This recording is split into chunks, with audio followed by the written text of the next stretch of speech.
Hello everyone, I'm Miss Feldman and I teach the instrumental program here at J.D. George Elementary, and I created this quick video to give you some information and tips in starting your child in the instrumental program. I know sometimes, especially if you've never had a child in this program before, it can be a little daunting with a lot of new information and materials. So I've provided your child with a permission slip with all of the information on there that you would need, but you can always contact me at the school or via email. Information is at the bottom here. But I'm going to go over a couple of things here. Sometimes it's easier to watch and hear someone talk about it than read it on a piece of paper. So if you are interested in having your child participate, you will need to rent an instrument. We do not provide instruments for the students, and so you'll need to go to a third-party location to rent this instrument. Oneida Music is someone that comes every Wednesday to the school. They're very easy to work with. They work very closely with me.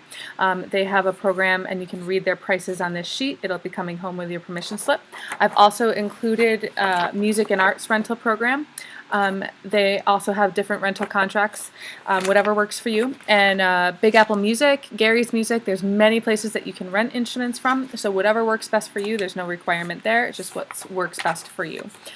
So you will need to rent an instrument. Oftentimes it's a monthly payment. They have different deals that go on, but you are responsible for taking care of that and going through a third party to rent the instrument.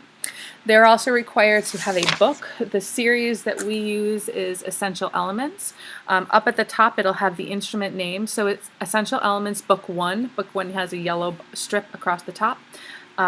And so this is for B-flat clarinet. So if you were playing clarinet, this would be the book that you would get. If you were playing flute, it would say flute, trumpet, etc. So this would be the book that you would need to get. For each instrument, there's a couple things that are required and necessary for the instrument to be able to be played. Most importantly, I would say, is for saxophones and clarinets, you'll need a box of reeds. There's many different kinds. As long as you get size 2.5. So this is a clarinet box here. Saxophones, it would say the same thing, just a picture of a saxophone on there instead of a clarinet. And so the best number to start off with is 2.5. The number is talking about how hard or soft the reed is, and a 2.5 is a good number for a beginner. Clarinets will also want to get a little cork grease, very inexpensive. It looks like chapstick. It's not. Don't use it as chapstick. So this is cork grease. This will help your instrument on the little sections of cork that it has on there.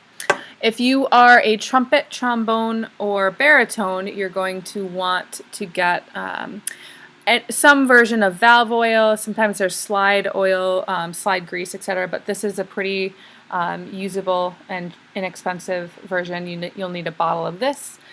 Saxophones and clarinets, you're going to want a cleaning swab for the lovely spit that builds up inside your instrument. The cleaning swab for the saxophone and sometimes the clarinets, they'll have a little fan of plastic here.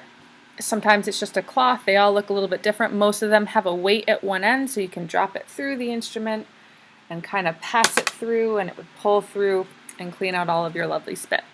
So you will need one of those for clarinet and saxophone. Flutes, you'll have a metal bar in yours with a little hole at the end. You'll just put some fabric that doesn't have a lot of lint, and you can clean out your flute through there. Those usually come, the rod will come with the instrument. You'll just need to provide a small piece of cloth, like an old t-shirt cut up, something like that. So those are the things that are required to purchase. I also highly recommend a music stand. It can be really difficult for students to bend over and reading the book, so having a music stand is very beneficial. Also, if you can get a metronome or even a metronome app, purchase one on a smartphone or a smart device or on the computer. There's often online ones too. The metronome is just what keeps a steady beat. It'll give you a tempo, something that they can practice along with. So those are the basics.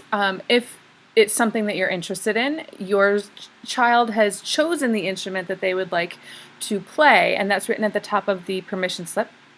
And you'll just need to read the information, sign the bottom, and then if everything goes well and you have all of the materials by October 1st, then your child will be signed up for a individual lesson or a small group lesson that will meet once every 6-day cycle. So they'll have a lesson with me.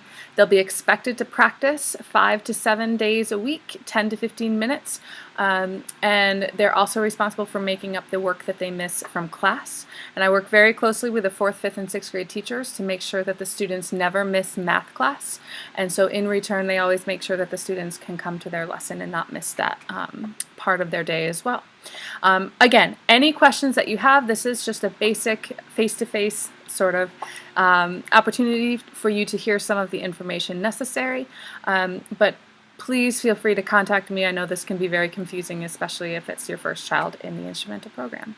I want to welcome you and say I'm so happy and excited to be working with your child, and I hope to hear more from you.